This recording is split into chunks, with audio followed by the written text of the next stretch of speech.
We're live. We are. Oh, thank God. Thank God the car is warm for one.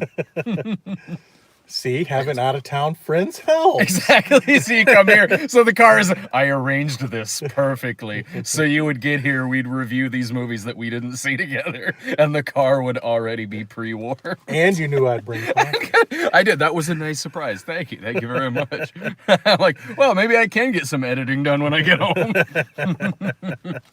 So we're going to review a couple of movies tonight. We've got The Kid Who Would Be King and Roma as well. The Kid Who Would Be King came out last weekend, but as I told you before we started, my top priority Friday was to see Serenity. As it should be everyone's priority to go see the batshit insanity of Serenity. You said to me, go, yeah, I saw that the other day and was like, can't wait to hear Brad's thoughts on that. Yeah, it was one that I was looking forward to reviewing after I wanted to come home and do it. I'm like, I know, no, right? I got other things I got to do. Yeah, that was... My friends at work were asking me about it. I'm like, no, I can't tell you because I am giving all of my rant to my review. You have no idea how much I want to talk to Laura about this, but I can't because she hasn't seen it. She's out of town for a little while, and I'm just like, I'm begging you, honey, I will send you money to go see this. Please go see this movie. I'm fighting the urge to just... I could talk endlessly about that film. Instead, I gotta talk about two movies that are better. First of all, where can we find you over on YouTube? That's The Real Geno, REELGENO. And also subscribe to us as well on, follow us on Twitter at The Cinema Snob. Subscribe to us at youtube.com/Stone Gremlin Productions. Follow us on Instagram at The Cinema Snob as well. Help them hit the 150,000 Oh, yeah. subscribers, and help me have more subscribers than I do videos. Subscribe. I'm almost there. I do have 200,000 videos on my site. Sometimes it feels that way. Why I watch the number creep up. It's like, okay, I've got 1,100 videos, and I'm at 75 subscribers. Come on, let's tick up a few. So subscribe to both of us then. What's the name of your YouTube channel again? The Real Geno, REELGENO. So The Kid Who Would Be King is a movie that it sounds like not a lot of people are going to go see. Yeah, I'm hearing it's may lose like $50 million. Yeah. I guess there was a couple of different things going against this movie. One of which being maybe the King Arthur thing has been tainted a little bit, considering this is not the first King Arthur movie that you and I have reviewed. No. And the last King Arthur movie, not very good. Not at all. Also, this was a movie that I don't know how well this was advertised, because I did get a lot of trailers for this movie. I got trailers for this in front of like every movie that I went to go see for the past month or two. It was one of those films that I didn't like the trailers, but I thought the movie would probably be decent. Something about it seemed like that would be the case. Like, these aren't very interesting trailers. It's certainly not hyping me up for this movie. But I'm wondering if this is kind of a Paddington situation where the trailer wasn't very good, right, and you go see the movie and it's a pleasant surprise. This is a movie that's written and directed by Joe Cornish, who did Attack the Block, which is a great fucking movie. And if you do go see this movie, The Kid Who Would Be King, despite a lot of stuff working against it, like I said, the trailers of this movie weren't that great, but it did confirm what I thought, which is this actually is a pretty good movie. Yeah. I don't know if I would say I like it probably as much as you did. Sure. I did enjoy it. Yeah. My biggest gripe, or one of my bigger gripes, I thought it was a little too long. And it felt long. If we're gonna jump into the flaws of this movie, I agree with you 100%. And then also, a lot of people, I looked at a lot of the Rotten Tomatoes, just bylines, you know, because it's like at like 85, 86%. Yeah, I can see why. And everyone's comparing it to the Goonies. And where I kind of get, I kind of get that. Yeah, I can see that.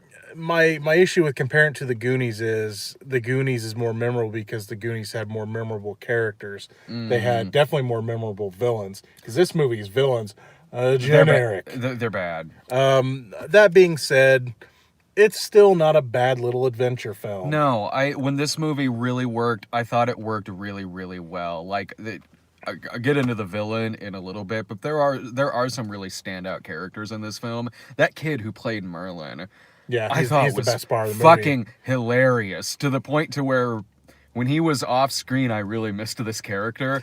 Yeah. Anytime he said, "I have to go away because I can't be here at night," or whatever, don't. It's like, no, wait, no, Yeah, don't just leave us with the kids. I enjoyed that. It's these two kind of loser kids who are picked on a lot, and the two of them have to team up with a couple of bullies. They're bullies. They're bullies, yeah. And they have to. I like that on this quest they kind of work through their shit a little bit about that. I enjoyed that about the movie. I like that the first time the kid is bullied in the film, he was like, "Fuck it," and just kind of beat the shit out of the other kid. I enjoyed that. I liked. There are moments in this movie that actually get really, really heavy with this kid and this non-relationship that he has with his dad. Yeah. There are a couple of really like dramatic and very well acted and touching moments in the movie in terms of that. I liked how other people react to magic happening in front of them in this movie, like what they do with Stonehenge in the film. That was neat. Yeah, it's Stonehenge's best role since Halloween 3. I think this might be the same universe. So and the acting I thought was good. I thought the kids were all really good. It's Andy Serkis's kid is the lead. I thought he was really good. I had a good time with this movie. It's a fun family movie, and it's certainly the best King Arthur movie that I think you and I have seen in a while. I do agree that there are flaws. Yeah. It reaches a point in this movie where I actually thought it was about over. And it kept going for like a half an hour or so. Well, that's just it. You saw the stuff in the trailer with because I thought it was ending too. Yeah. They face off against the bad guy. Yeah. And you think it's over, and you're like, wait, all that stuff in the trailer, them training the other kids, and stuff like that. I'm like, is that going to be like after credits stuff? I thought the thing in the trailer with the sword and the lady in the lake in the bathtub. I thought that was going to be the ending. I for thought, a second, I thought that was going to be the ending too, or at least near the ending, where he was just, it's like, Mom, I've been on this quest. See, I'm not lying, Yeah. And it does play into that part of the story. No, it does. But it's like, oh no, we got more going on. Mm-hmm. And it's just like, okay. And I took my son. Okay. Yeah. And because he really wanted to see it because, okay, my kid is into everything Mario right now, right? So he sees the trailer at Spider-Man when we go see that one. Yeah. And he goes, the girl said Mario Kart. I'm sorry, Mario Kart. And so he wanted to see that movie. And then, of course, when we go see it, they show a preview or like a making of kind of thing before. And they show that scene. Yeah. And it's like, oh, great. Now he's going to be sitting through this movie like, well, I've already seen the scene I like. Yeah. Oh, no. But so he got to that part of the movie and he gave me that glance like, she said Mario Kart. She said it. Hey, I'm 37 years old and I'm still into everything Mario. Well, and I like that stuff too. And I'm glad he likes it because it's stuff I grew up with. But I was afraid that this movie was going to lose him. And it kind of did in some parts. He was shifting around in his seat and leaning forward and so he told me he really enjoyed it, but I could tell that it wasn't his favorite. But I think he liked especially when the action was going. He laughed a lot at young Merlin and old Merlin. He was very funny. And Patrick Stewart, as old so Merlin. Both of them together are great. Yeah. So he liked a lot of that. He got a little scared with the villain stuff because it's very Lord of the Rings. I don't know if you caught that, where it's kind of the voices are going like the ring is talking and it sounds a lot like the Wraiths and stuff. Wouldn't be surprised if Andy Serkis was in there. He's all of them, But I think most part, he thought it was all right. But he's watched Goonies with me too. Yeah. And he loves that movie. Goonies is a much tighter movie than this. Yeah. Because this movie, it didn't need to be as long as it is, especially since it does peter out a It's bit. about 2, right? Yeah, and it does get a little tiresome towards the end, especially because it, like I said, it feels like it's wrapped up. Yeah. And it so isn't. It goes into another like really big battle sequence. And I can see getting antsy during that. Because I would too. Like, I mean, a lot of things really could have been tightened up about this film. When the movie works, it works incredibly well. And I did think it was I mean, like I said, I went into it thinking at the very least it would be fine.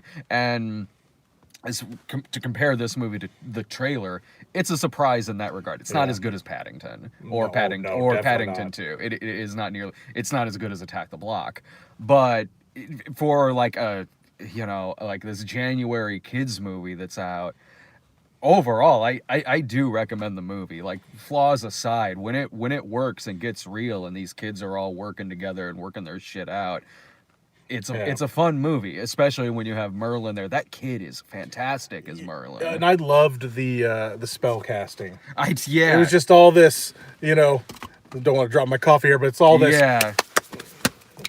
And it was so cool. I enjoyed that too. That kid is brilliant. Yeah. He is. Like, the physical humor that he has in the movie is outstanding. Even his vocal humor, because when you first see him, he's definitely, I'm an old man in a kid's body, because the way he's talking and moving. A British student. I know, right? He already seems too old to be in this class, even by looking at him. He looks about 6 years older than these kids. But as good as like Merlin is, and the kids as well, they play off of each other really well. And when it comes to the dramatic moments, the circus kid, he's very good. Him and his mom, the stuff between them. Really good. That was excellent. Not much is really put in the way towards the villain. I hate that. I hate that because I know. I love Rebecca Ferguson. Why did it have to be Rebecca Ferguson? Well, that's just it. I mean, she was barely Rebecca Ferguson half the most of the time. She was that kind of iffy CG creature, dragon, whatever it was, the dragon something or other. Here's what the villain in this movie is. It's played by Rebecca Ferguson. No reason it needed to be Rebecca Ferguson for as little. Could have been anybody. Yeah, for as little as they give this character to do. This character is, you could sum it up to, it's the Enchantress again from Suicide Squad. Without the hip shaking. Yeah, or the Mummy from the Tom Cruise one. Like, it's very, very one note. It's no Helen Mirren from Excalibur by far. No, by far and away. If you haven't seen Excalibur, watch that. That's the Arthur movie. Oh, hell yeah. I think we said that during the Guy Ritchie we did. Because John Borman's Excalibur is a goddamn Arthurian masterpiece. I've seen it recently again. And it's like, you ain't going to beat that one out. No. I would be shocked if I would love to see someone try. Yeah, I mean, really try, not Guy Ritchie. Not Guy Ritchie getting neutered by the studio try. Man, I mean, this was a way better movie to sit through than that. God damn. So, I'd recommend, especially if you got a family, you want to go out to go see something. It's worth a matinee screening, I think. Especially compared to maybe a few other things playing right now. Like, in terms of other family films out right now, like, you might be able to still catch some stuff that was out in December, but I would still recommend your Spider-Mans and your Bumblebees. Yeah. I mean, if you're somewhere Bumblebee is still playing. But if you've seen them, and the only other movie playing is A Dog's Way Home, then... Oh, but just wait. We're getting A Dog's Journey or whatever now, too. The sequel to Dogs. I got that trailer. That didn't even sound like Josh Gad this time. I don't think it is. It didn't sound like him. I saw it twice now, and it didn't sound like him. Because I think he kind of spoke out against the first movie a little bit. Well, he should. Yeah. I seem to recall that when that controversy happened with the first film... Yeah. I kind of recall him speaking out again, so he probably wasn't keen to come back. Yeah. What was the controversy? You remember how there's something about dogs being abused or something, right? It was the scene where the dog was in the water. I mean, look into it. Okay, yeah, okay. I vaguely remember that now. Yeah, and so that blew up like a little bit, and I think Josh Gad kind of came out against the film, so that's probably I'm guessing that's why he's unless I am totally wrong and Josh Gad is still in this film, but that didn't sound like it. That. If it is, that's not the same voice he used in the first one, and honestly, the voice they got in the second one is way better than the voice from the first film. I do want to point something out about this movie, though. Yeah. Okay, you know how they were all having to live by this code, and one of the codes is breaking one of the codes is what got him in trouble. Why the movie had to be 2 hours instead of an hour and 45. Yeah. Did you notice this though? For their first suits of armor, they stole money. They stole money. Didn't he? Did they? Didn't he like create money or something? I don't know. Well, but still, they took it. They went to that arcade. And got the coins from that, one of those, you put the coin in, it knocks down the quarters machine. It was all for a good cause. I don't lie. I know. I just thought it was funny. It's like chivalry, chivalry, chivalry. We stole. I mean, we stole that shit. And I can't remember if they just made the coins move or if he duplicated them and they just overflowed. But maybe still, that was it. But still, because I can't remember if he already had his magic there or not. Mm-hmm. But well, I mean, it works out. It's about time someone won one of those machines. Yeah, no kidding. I was at a restaurant and accidentally bumped one once. Accidentally. Did money all come pouring out? They actually have an alarm on them that will shut the machine down for like 5 minutes if you bump them too hard. The machine will shut down for 5 minutes if you win. I just wanted to see. I wanted to see what happened. I wanted to see what would happen. But yeah, I I don't care. I just thought that was funny. That it's like, we're chivalrous and we stole. But we got our armor. I guess sometimes breaking the rules is all right. I mean, they put several people under mind control in this film. Oh yeah, anytime we need an adult to work for us, Merlin. Oh yeah. Some of that stuff was pretty fun. They steal some cars at the end. Yeah. That was another thing that was kind of cool. The whole, when nighttime hits and the villains come, everyone that's not knighted disappears. I thought that was kind of neat, too. Yeah. Because then whenever they beat all the bad guys, whenever they beat the boss fight, everybody comes back, and that's kind of neat. I thought that was a neat little thing, too. It kind of takes out the collateral damage of people anyway. This would be a very bloody movie. It just turns into The Raid. Yeah. Now that's an Arthur movie I really want to see. Yeah. All right. So yeah, I mean, my final thought on this is it's totally fine. Yeah. Like it's worth checking out. Especially if you've got a fan. It's not a great film, but when it works, it works. So when did you watch Roma? Was it yesterday? I believe it was yesterday. I watched it. Or was it yesterday or the day before? Did you watch it on Netflix? Yes. Yeah, so did I. I watched it, I watched it this afternoon, like right before I went to. Oh, nice. It's like I timed it out. I was like, right before I went to The Kid Who Would Be King. I was like, okay, if I start watching it now, then... I mean, it's a perfect double feature. It's practically the same film. Makes total sense. Yeah. So I mean, this is. I remember last year when we were wrapping up, what movies nominated for Best Picture do we have left to see? And there was like 3 movies, and you and I had the video last year. There was like 3 reviews in this one. Like, for everyone upset at some of the Oscar nominations, on the one hand, I'm fine with it because I only had to see one movie. The rest of them I've already seen already. Like, so I just got to watch Roma? And it's on Netflix? I don't have to go anywhere? Nice. All right. Sure, why not? Nominate that for Best Picture. This is Alfonso Cuarón. I say Cuarón, but... Cuarón. I'm sure I'm wrong, but that's what I do. Yeah. Same here. I still get some pronunciations wrong all the time. So I honestly, as much as it's like, okay, I don't have to leave the house or anything, and I can watch this at home, I really, really, really, really wish I saw this in a theater. Yeah, with the way it looked. It was, and I guess they were still trying to set up, I guess their deal with Netflix was that they were going to still try to release it in theaters, especially 70 millimeter. Yeah. Is what I was reading up on after I saw the movie. I kind of want to understand what the movie was about. And they said, yeah, we're still trying to do that. And that, where it was fine to see it like that, to really get the entire impact of the look of the film, you have to see it big. Yeah, you really, really do. For a couple of reasons. One of which, it is stunning looking. It's gorgeous. I mean, it is very much Cimino levels of world building. Like, I mean, you can be engrossed by stuff going on in the background. Like, the attention to detail in every shot, from the extras to everything going on in the background, to all of these things happening in a single frame in this film, from airplanes in the sky to cars in the background to someone getting shot out of a cannon in the background. Like, it's stunning. And I, watching it, I'm like, even watching it on my TV, I'm like, I can absolutely see the beauty in this film. Like, but I was like, man, I wish I was seeing this on a big screen. Also because, narratively speaking, watching it at home,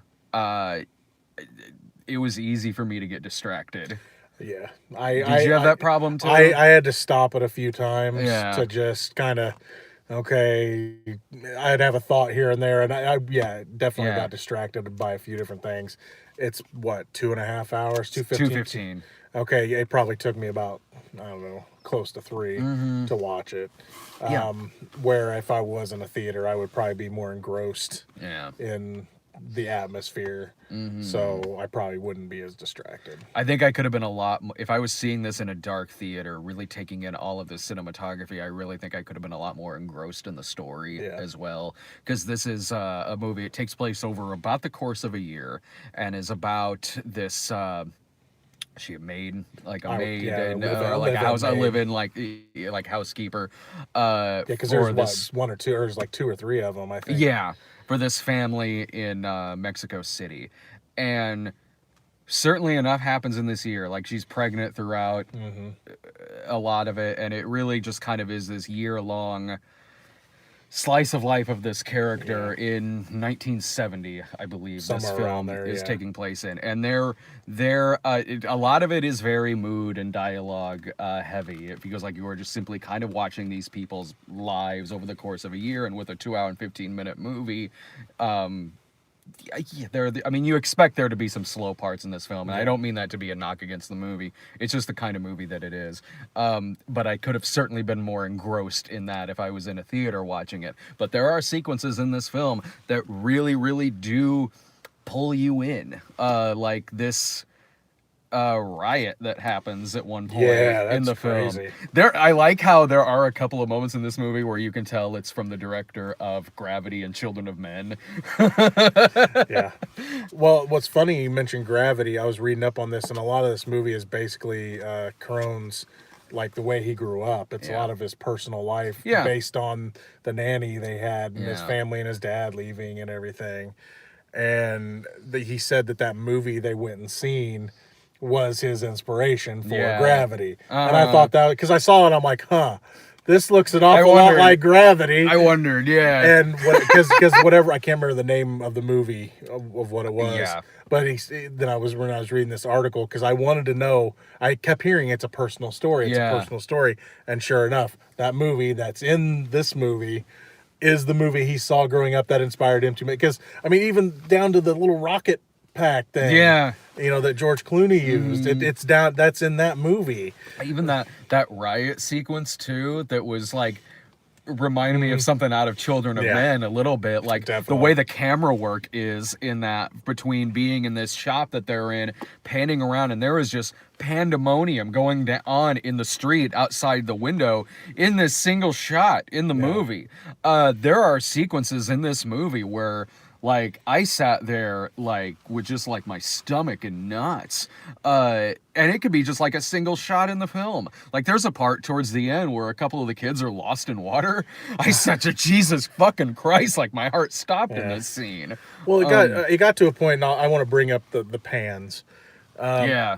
Because the majority of this movie is panning. Oh, it is. And I as beautiful as this movie is, I thought that and I know they wanted to show everything. Yeah. Part of me felt they overused it. Then that being said, there was times they used it was fucking amazing. No, yeah. You know, like where they would follow her through the house. Yeah. By panning left, and she'd be moving from that room, and just before she got out of frame, she'd move into the next room or something like that.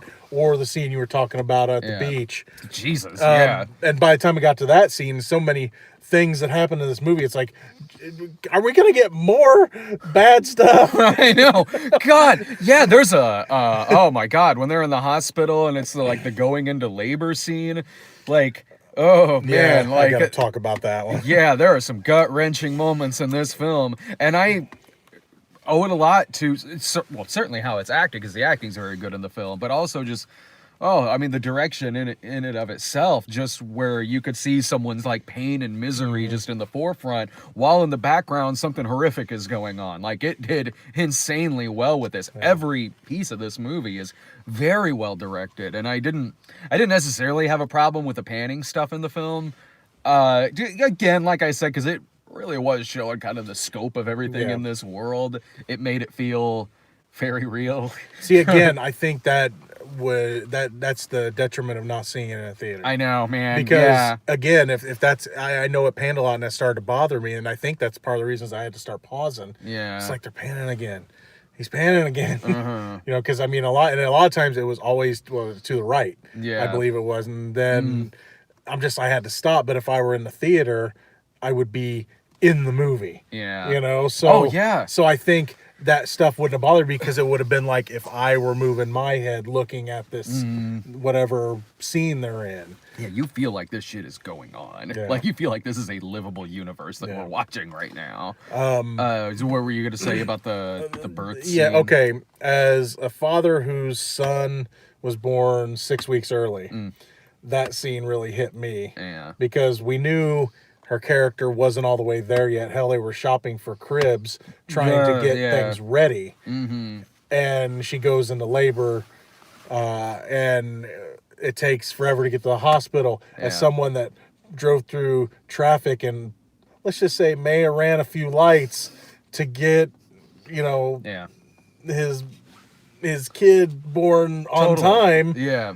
And just the dread of that scene of not being there soon enough, wondering if something's wrong, all that hit me. So that scene was very powerful for me. And a movie where I think it stepped the movie up a little bit for me, because while I appreciate this movie and the way it looks and everything, the story at times, again, it's just, if you're not in the mood for a slice of life movie, don't watch this. Don't watch it. But if you want to see a beautiful film, that's a reason to really watch it. But there are scenes in this, again, the beach scene, the birth scene, the riot. Yeah. There's other things in this. I loved where she was trying to track down the guy and found his like martial arts thing. Yeah. That scene was kind of cool, just seeing how all that was set up. And there's scenes in there that do step this movie up. Yeah. But again, I wish, I wish I was. I know. It's like I do highly recommend this movie. I just don't recommend watching it on Netflix. Well, see, this is just this weird thing about Netflix wanting to be a movie studio now. Because I mean, granted, I like being able to watch new movies on Netflix that they make and stuff. I'm looking forward to like checking out Polar, and I love making fun of Bird Box and making fun of people that really loved that movie. But something like this, as the way it's made, it's not made for Netflix unless you have like some big at-home theater with, you know, a huge screen. Yeah, it's not made for that. And I don't have a small TV, but it's not gonna engross you into this world that Corone wants to engross you in. It reminds me, that's the detriment of it. Yeah, and it reminds me of like, last year, one of my favorite movies of last year was Lost City of Z, and this reminds me if I had just watched that at home for the first time, and I don't know if it would have had the same effect on me if had that been the case. And with this, I do highly recommend this movie. One, you need to know if you're in the mood for this kind of movie before you watch it, and also, why don't you wait a little, because every year the theaters around here, they re-show the movies that are nominated for Best Picture. They have like a couple of Oscar days. Yeah, AMC's doing that soon. It's sometime in February. Yeah. So it's AMC. The AMC theaters do that. They're doing like a 2-day thing. Yeah. And I think they're showing it. I can't remember. I'm sure they are. I looked at it a while back, and there's, 8 movies for Best Picture? Yeah. And it's like 4 a day. Mm-hmm. So, of course, that would make this... That might be the time to check it out, because as convenient as Netflix is, as cheap as Netflix is, it's not the way to watch it. Yeah, no. So you can probably wait until there'll be like a re-showing of this movie for AMC theaters, and I'd recommend holding out for that. If the only way that you can watch it is Netflix, well then, I mean, it is a damn good movie. So, I mean, know if you're in the mood for this kind of movie, and then give it a shot, certainly.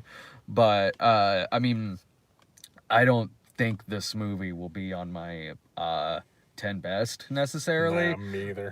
But like I said, I mean, it is a stunning and an impressive film. So if you're around a theater this is showing, or if not, just wait to see if it comes around, and then check it out, because it is absolutely, I think, worth a theatrical experience to go see this film. Yeah. Any other final thoughts about the movie? No, not really. It's just... Yeah, definitely not the way. I mean, it's just so weird. I know Netflix is trying to be... I mean, they just joined the MPAA, and this isn't the way. I don't want to see Netflix make this kind of movies yet, or even ever, maybe, if they're not going to release them theatrically right away. I get what they're doing, and especially since this one's got Oscar buzz. Of course, they're going to push it, but it's just not. Was this a situation where the movie was maybe not necessarily made for Netflix, but Netflix bought it? I believe they did. Okay. In this article I was reading about it, about the history of the movie and where all the stuff come from that was in it. Because a lot of the stuff in it, like that guy that was doing the balance, and you saw him earlier pulling the car with the chain or whatever. Yeah. I believe the wrestler that's playing him is named the Latin Lover, but the character he's playing is a character back then that he watched on TV. Yeah. I from what I understand, he shopped it around, and I don't think a lot of people were interested in a black and white slice of life movie, and even from him, I mean, because it doesn't scream blockbuster at all. Yeah. I mean, well, especially since it's just a personal story for him. Well, I mean, Netflix certainly made a right decision in picking up this one, and maybe not necessarily Holmes and Watson. Well, it definitely legitimizes them as a movie studio, at least, especially if they can, put that virtual sticker saying, "Hey, we got an Oscar." Yeah. I mean, I don't think it's gonna get Best Picture.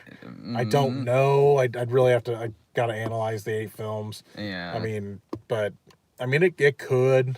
I mean, it's definitely the Academy type of movie. Just so it'll piss off film Twitter, I want it to be Green Book.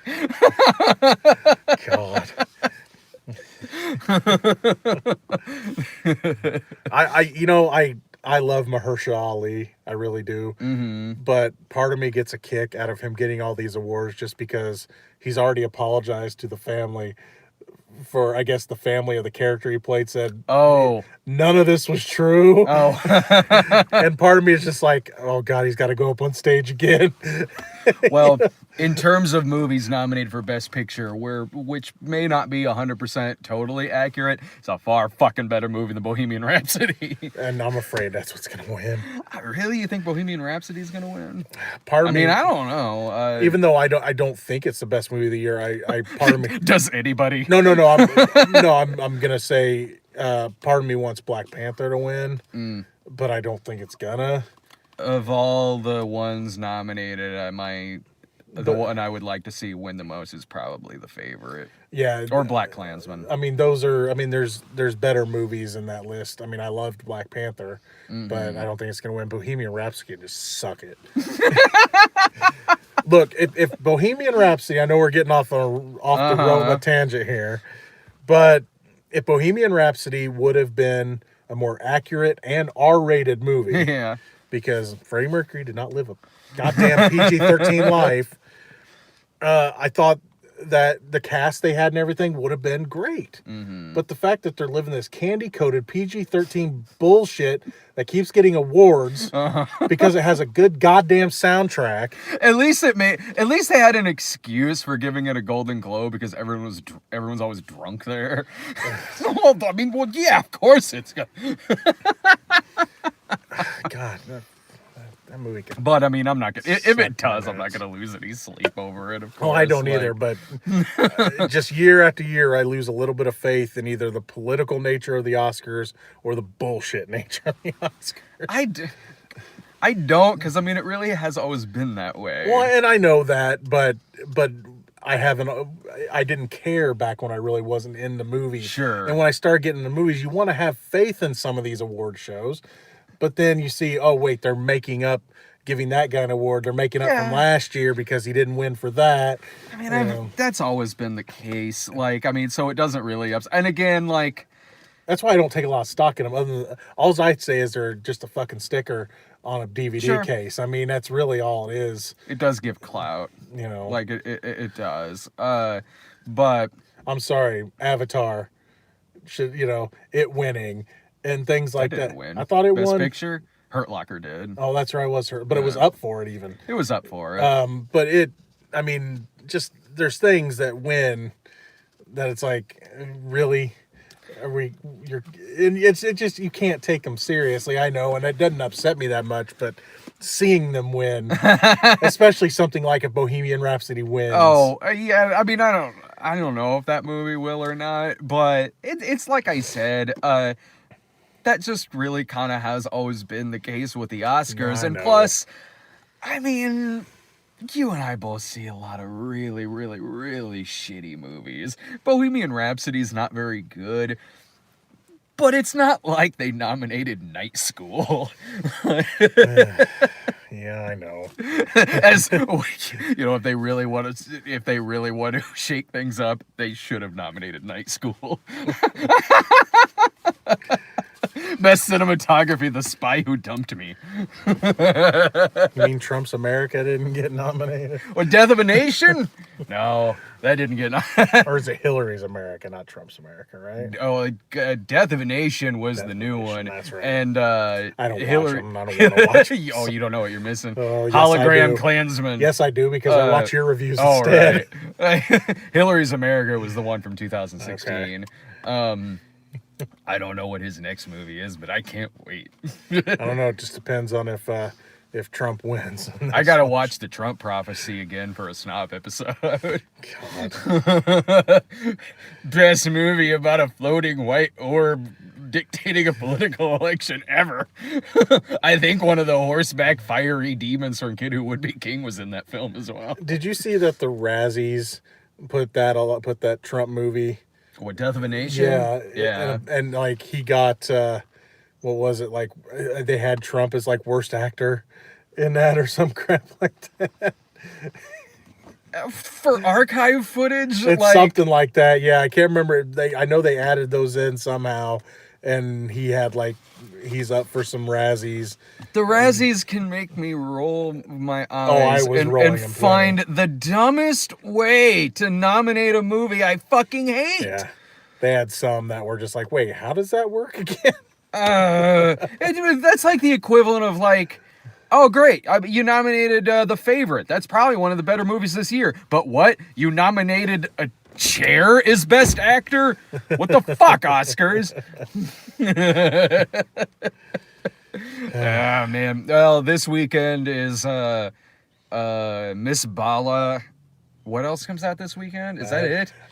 Well, there's a movie with Mads Mikkelsen in it, but I don't think it's coming anywhere around here. It's like some survival movie. I can't remember what it was called, but I don't think it's coming around here, unfortunately, because I was hoping to do a double feature of that and Polar, but Polar. Yeah, it's Mads Mikkelsen's. It's based on a comic book. It's on Netflix. It looks the name of Mads Mikkelsen. Oh, okay. It looks like well, that's the name. It's like based on some comic book, and it looks like you mixed John Wick and Nick Fury together. So I'm looking forward to seeing that. So. Oh yeah, that sounds up my alley. Yeah, totally. I'd watch the hell out of that. I got nothing to do over the next few days. I might do that. Actually, I take that back. I'm going to St. Louis to see a movie. And yeah, see, you get to miss Bala for one day. Oh well, one day. I'll be seeing it on Friday. All right, everyone. Thanks a bunch for watching. Take care, everyone.